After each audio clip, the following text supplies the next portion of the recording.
11 அடி கொண்ட ஒரு பிரம்மாண்டமான ஒரு சிவலிங்கங்க. சொல்லப்போனா சிவலிங்கத்துல நீங்க என்ன பார்த்திருப்பீங்கன்னா ஒரு ஆவுடை பானம் பார்த்திருப்பீங்க. இங்க வந்து பானத்துக்கு மேல பாத்தீங்கன்னா சாமியோடைய அந்த முக அமைப்பை பார்க்கலாம். இதை எப்படி சொல்லுவாங்கன்னா சதாசிவ அந்த முக அமைப்புன்னு சொல்லுவாங்க. அதாவது 5 முகங்கள் இருக்குங்க. இந்த 5 முகத்தை வந்து இங்க வந்து பானமா வந்து மேல வந்து ஏற்றி வச்சிருக்கிறாங்க. இங்க வந்து சாமி என்ன திருநாமத்தில் அழைக்கப்படுறாரு அப்படின்னா பஞ்ச முகேஸ்வரர் அப்படின்ற திருநாமத்தில் வந்து இங்க அழைக்கப்படுறாருங்க. கிட்டத்தட்ட இந்த ஒரு அந்த ஆவுடையோட உயரம் மட்டுமே நம்ம பார்க்கும்போது கிட்டத்தட்ட ஒரு 4 அடி உயரம் கொண்ட ஒரு மிகப்பெரிய ஆவுடை. இங்க பாத்தீங்கன்னாலே தெரியும், பிரம்மாண்டமான ஒரு சாமி.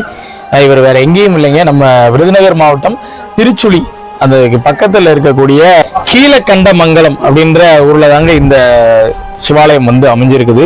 இது எல்லாமே அடியார் உறவுகள் சேர்ந்து எழுப்பிய ஒரு சிவாலயம். பொதுவாக வந்து மன்னர்கள் காலத்தில் ஒரு மிகப்பெரிய சிவாலயம் எழுப்பியிருப்பாங்க. அதுக்கப்புறம் இப்போ பார்த்தீங்கன்னா அடியார் உறவுகள் எல்லாரும் இணைந்து இப்படி ஒரு மிகப்பெரிய ஒரு சிவாலயத்தை உருவாக்கியிருக்காங்க. இந்த சிவாலயத்தில் இது மட்டும் சிறப்பம்சம் கிடையாது, கிட்டத்தட்ட ஒரு 4 அடி உயர மிகப்பெரிய நந்தியையும் அமைச்சிருக்கிறாங்க. என்ன சொல்லன்னு தெரியல, ஒரு சிவாலயத்துல எண்ணற்ற சிறப்பம்சங்கள் நீங்க பார்க்கணும் அப்படின்னு நினைச்சீங்கன்னா இந்த சிவாலயத்துக்கு தாங்க நீங்க வரணும். அவ்வளவு சிறப்பம்சங்கள் இங்க கொட்டி கிடக்குது.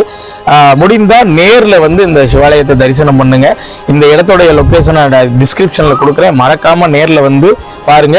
இந்த பஞ்ச ஈஸ்வரர் வந்து தெரியப்படுத்த ஒரு சின்ன ஷேர் பண்ணுங்க.